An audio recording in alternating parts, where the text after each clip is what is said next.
ખરેખર જેનું નામ જ ઉદય છે.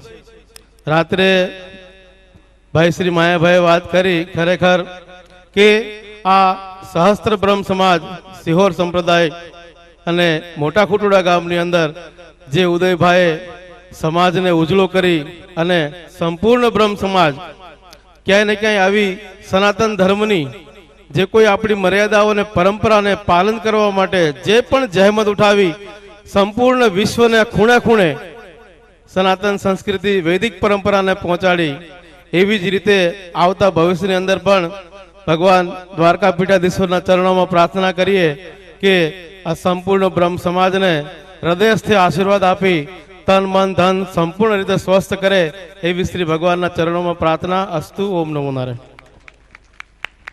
તાળીઓના ગડગડાટ સાથે વધાવી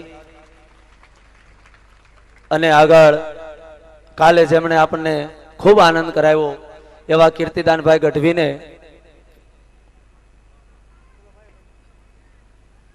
માયાભાઈ અને કીર્તિદાનભાઈ બંનેની જોડી છે. હવે બંને નક્કી કરે પેલા કોને આવવું છે એ આવે. તો પેલા માયાભાઈને પ્રાર્થના કરીએ કે માયાભાઈ પધારે અને કીર્તિદાનભાઈ પધારે અને 2 મિનિટ જોરદાર તાળીઓ સાથે વડાવીએ. કાલ આપણને આખી રાત આનંદ કરાવ્યો. આજે કીર્તિદાનભાઈને કહીએ કે 2 મિનિટ આવી અને આ કાર્યક્રમની શોભાને વધારે.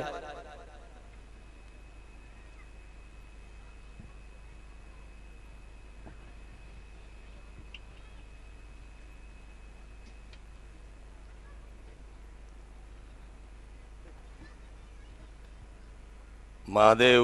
जय श्री कृष्ण. जय माताजी. परम वंदनीय जगतगुरु बापजी शंकराचार्यजी महाराजना चरणों में प्रणाम. उदय महाराजना चरणों में प्रणाम. पधारेल समस्त ब्रह्म समाजना श्री चरणों में प्रणाम. बापजी अमारो विषय तो गावानो छे, बोलवानो सब्जेक्ट काई छे नहीं, पण आपनी उपस्थिति छे द्वारकाथी आव्या छो तो द्वारकाधीशना 1-2 पुष्प आपना श्री चरणों में चढ़ावा छे. श्रावण जल बरसे, सुंदल सरसे, बादल बरसे, अंबर से तरवर गिरिवर से, लता लहर से, नदिया पर से, सागर से, दंपति दुख हर से, सहज समर से, विपत हर से दुखकारी, कहे राधे प्यारी में बलियारी, गोकुल यावो गिरधारी, नाचतनी शंका मृद मुग पंका, घम घम घम का घुघरू का, ढोलू का ढंका होवत हंका, डम डम डम का डमरू का, रणतुंड रणंका भेद भड़ंका, गगन धड़ंका गहरेशा, जय देव सिद्धेशा हरण कलेशा, मगन हमेशा माहेशा जी मगन हमेशा, माहेशा जी मगन हमेशा माहेशा.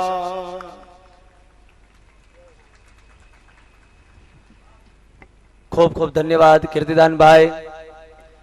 એમના કંઠની અંદરમાં સરસ્વતીજીનો નિવાસ છે ને એ સરસ્વતીજીની વંદના દ્વારા શંકરાચાર્યજી મહારાજના સ્વાગતની અંદર હવે આગળ માયાભાઈને નિવેદન કરીએ કે માયાભાઈ પધારી અને 2 મિનિટનું વક્તૃત્વ આપી અને આ શોભાને, આ પર્વને, આ પાવન ઉત્સવને અને આ આપણા દિવ્ય અવસરને અગલાન્વિત કરે. માયાભાઈ આહિર.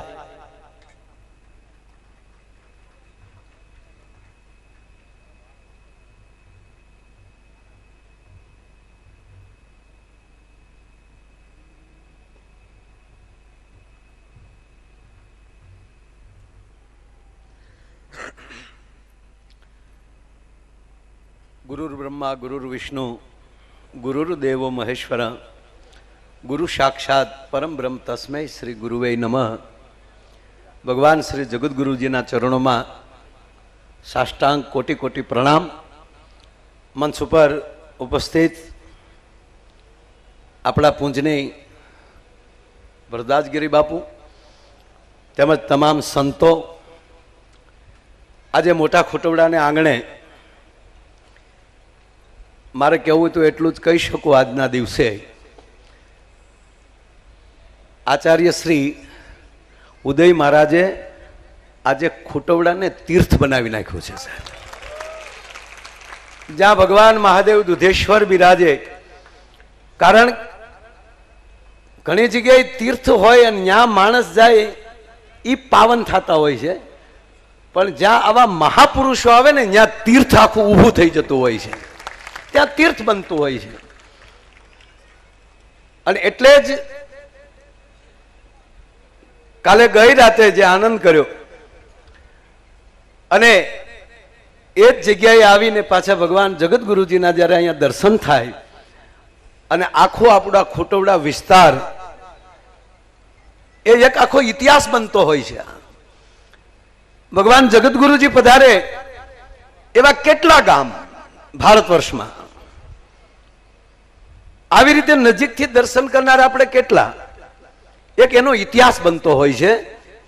એટલે શાસ્ત્રીજી ઉદય મહારાજ, આપે નાની ઉંમરમાં જે આ પોતાની સાધના દિવ્ય શક્તિ જે પ્રાપ્ત કરી એ આવા મહાપુરુષોના આશીર્વાદ લઈ અને તમે પોતાના વતનને પણ એક તીર્થ બનાવ્યું છે. એને લીધે જ ભગવાન જગતગુરુ શંકરાચાર્ય અહીંયા પધાર્યા હોય. આખા પરિવારને આ બધાયનું પાવન કરે ને એ જ મોટાઈ છે. નહીતર પહેલેથી એક વસ્તુ હાલી આવે ગુરુજી, મોટો નાના મારે, નવડાએ આઠડાને માર્યો, આ તેદુનો આઠડો થઈ ગયો. 9 છે એ પૂર્ણાંક છે, 9 8 ને માર્યું એટલે આઠડાએ પૂછ્યું કે હે ભાઈ કેમ બાપા, તા કે તું મારથી નાનો છું. હવે એને જ આવી સલાહ આપી નાનો હોય એને મરાય, એટલે આઠડાએ 7 ને 7 6 ને 6 5 ને 5 ને 4 4 3 ને તીડીને તીડી કરી નાખ્યો. તીડીએ દૂડીને મારી અને દૂડીએ જ્યારે એકડા ઉપર ઘા કર્યો ત્યારે એકડો એટલું બોલ્યો કે એ દૂડી, નાના મોટાનો ભેદ રાખ, સભ્યતા છે કે નહીં. એટલે બગડાએ કીધું કે હું તારથી મોટો છું, તું 1 છો, હું 2 છું. કે ના, તારો વહેમ છે, તું શેનો મોટો, તને આ ખબર જ નથી હજી. અને અવિવેક છે એટલે તે ઘા કર્યો. ત્યારે બગડો કે પણ તું, હું 2 છું, તું 1 છો. તાકે ગાંડા, તારી ઉત્પત્તિની મને ખબર છે, 1 + 1 એટલે 2 થયો.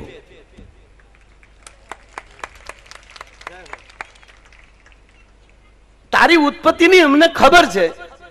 હવે તું કહી દે કે મારી ઉત્પત્તિ 1 ની કેમાલી થઈ, કે એ ખબર નથી, તો હું સોટી પીડ્યો છું. પણ ગુરુજી વાત હવે મજા આવે છે. પછી કીધું એકડાએ કે ગાંડા મોટું કેમ થવાય તારે શીખવું કે હા, તા ગાંડા નાનો હોય ને એને બાજુમાં લેવાય, એને ઠપાટ ન મરાય. હવે તું કે 9 થી કોઈ મોટો આંક નહોતો ને, કે ના, પણ 9 કેમ થયું તો હવે તને ખબર પડી ગઈ ને. અમે જેમ જેમ ભળતા ગયા એમ તમે મોટા થયા. નાનો માણસ જ્યારે ભળતા જાય છે ત્યારે એક મોટું. હવે તમે જુઓ, એટલે પછી એને કીધું કે મારથી નાનું કોણ, એકડો પૂછે છે. એટલે આ દૂડિયું જવાબ બહુ આપે. એ કે તમારથી નાનું શૂન્ય. એ તારો વહેમ છે. શૂન્ય એટલે કોણ, એ કઈ રીતે થાય, શૂન્ય કેમ બને, શેમાંથી બને, એ ખબર નથી. તાકે આ બધા સ્વયંભૂ છે. અને શૂન્ય છે ને મારથી અંકમાં નાનું છે ને, શૂન્ય કાંઈ નથી ને, કે ના એમાં તાકાત છે એટલી કોઈમાં તાકાત નથી. હવે તારે જોવું છે શૂન્ય હું છે. નાના માણાને બાજુમાં લઈ લો, તમે કેવડાથી જોઈ ખબર છે કે ના, તાક તો સાંભળી લે, મારથી નાનું શૂન્ય છે, મારે શૂન્યને મારવી નથી, પણ એ શૂન્યને મારી નજીક લઉં છું. એકડાએ ફટ દીને શૂન્યને બાજુમાં મૂકી દીધી, તો એક હતો ને ડાયરેક્ટ 10 થઈ ગયો સાહેબ. અને કે હવે એક એક શૂન્ય લેતો જા તો ડાયરેક્ટ તને 10 ગણા કરશે. અને પછી એકડાએ કીધું પાછું શૂન્ય એ ધ્યાન રાખવું, આગળ કોણ છે ને ભૂલી ન જાઓ. બાકી જો આગળથી ઈ ઉડી જાય ને તો તમે 1.5 મીંડા છો તો મીંડા જ રહેશો પાછા, પણ તમારી આગળ કોણ છે, એમ આ સનાતનની આગળ આવા જગતગુરુ ઉભા છે, આવા મહાપુરુષ ઉભા છે. અને એની વાહે ભલે આપણે શૂન્ય હોય પણ એની પાછળ લાગવા મળો, આપણી કિંમત વધારી દેશે. એવા જગતગુરુ ભગવાન જ્યારે અહીંયા પધાર્યા હોય, વધારે સમય નથી લેવો, એની હાજરીમાં બોલવા મળી જાય. ગુરુજી એક દુહો છે કે ધરી લોઢાનું બખ્તર આજ હું તમને ભેટવા આવ્યો છું. ધરી લોઢાનું બખ્તર. હવે લોઢાનું બખ્તર બાંધીને તો ધીંગાણામાં જવાનું હોય. રણસિંગા વાગે, સૂતા જાગે, કાયર ભાગે, કામ પડે, ધક ધકતી ધરતી અને ફોજું ફરતી વિલાસ કરતી તેગ વડે મર્દોની હાકે ધ્રુજે ધાકે ધોડ્યું ફાકે તોય ચડે. મેદાને મરવા અવસર વળવા મરદ કસુમલ રંગસળી. તો બખ્તર બાંધીને તો લડવા જવાનું હોય. પણ કવિ એમ કહે છે કે આજે હું ધરી લોઢાનું બખ્તર તમને ભેટવા આવ્યો છું. હે પ્રભુજી, હે ભગવાન, આજ હું લોઢાનું બખ્તર, આ મારું શરીર છે એ લોઢા જેવું છે, હું અજડ છું. અવિવેક કદાચ હોય, કારણ કે મારું અજડપણું છે, પણ આજે બાંધીને હું તમારી પાસે આવ્યો છું. ધરી લોઢાનું બખ્તર તમને ભેટવા આવ્યો છું. મેં સાંભળ્યું છે લોકો આપને પારસમણી કહે છે. આજ અમારા લોઢાના શબ્દો મેન કીર્તિભાઈ આપના ચરણોમાં અર્પણ કર્યા. આપે અમારી ઉપર ખૂબ કૃપા કરી છે. આપે અનેક વાર દ્વારકામાં અમને દર્શન દીધા. એટલું નહીં, તમારા સાનિધ્યમાં દ્વારકા પીઠમાં દ્વારકાધીશની સન્મુખ અમને કાર્યક્રમ કરવાના પણ આપે અમને મોકા આપેલા છે. એટલે અમે તમારા ચરણની રજ છીએ અને અમારી ઉપર કાયમ આવી કૃપા કરતા રહેજો. અને બીજું આ વિસ્તારને એ કહું કે જેનું નવું વર્ષ એકાદશી જ, પહેલી એકાદશી, એમાં દેવ ઉઠી એકાદશી, જ્યાં તુલસી વિવાહ, ભગવાન નારાયણ વરરાજો હોય. હવે તમે સાંભળો કે આડેદી મળો ને જે માણસ વરરાજો હોય ત્યારે એને મળીએ ત્યારે કહો એને કેટલો પોરો હોય ને આપણને કેટલો પોરો હોય. હા, વરરાજાને હારે આજુબાજુ આપણા ગામડાના વરરાજામાં ગુરુજી, અમારા ગામડામાં ગુરુજી કોઈકના લગ્ન થતા ને તો પેલા 15 વાનાના 20 વાનાના 10 વાનાના લગ્ન હોય એટલે આડો પાડો તમને કહું ગામના એને વાનો ખાવા બોલાવે. 10 દી સુધી વાના હાલે. એ ભાઈને જમવા બોલાવે, પછી આરે મારી જેવા મફતિયા 2-3 હારે સડી જાય, એને મુખવાસની થેલી એક જણો લઈ લે અને એને હારવાર એ ઝપટ કરવા હારે વહી આવે અને પછી જમી લે. પછી અમારી માવું એને ગાતા ગાતા પાછા ઢોલ વગાડતા વગાડતા એની માથે એક ચૂંદડી રાખી હોય, સારે શેડા દીકરીઓએ પકડ્યા હોય, એની વચ્ચે આ વરરાજો હાથમાં શ્રીફળ, હવા રૂપિયો અને તલવાર આમ પીસી ઊંચી રાખી અને વાહે ટેકો રાખીને હાલ્યો જતો હોય અને માવું ગીત ગાચ્યું હોય. હજી એક ઘેરે વાનો ખાઈને આવે તો બીજા ઘેરે જવાનું હોય એટલે એને પોરહના પલ્લા હોય. પણ મારી જેવા હારે બીજા 2-3 હોય. એ ભાઈ જમવા બે ને એમાં વૈશાખના લગ્ન હોય એટલે કેરી આવી ગઈ હોય એટલે ઓલા લોકો એમ કે આજે વરરાજા માટે સ્પેશિયલ રસપુરી રાખ્યા છે. તો મારી જેવો હારે શું કે ભાઈ રચ નહીં ખાય, તારો બાપ ભડદા ખાતો તો આ.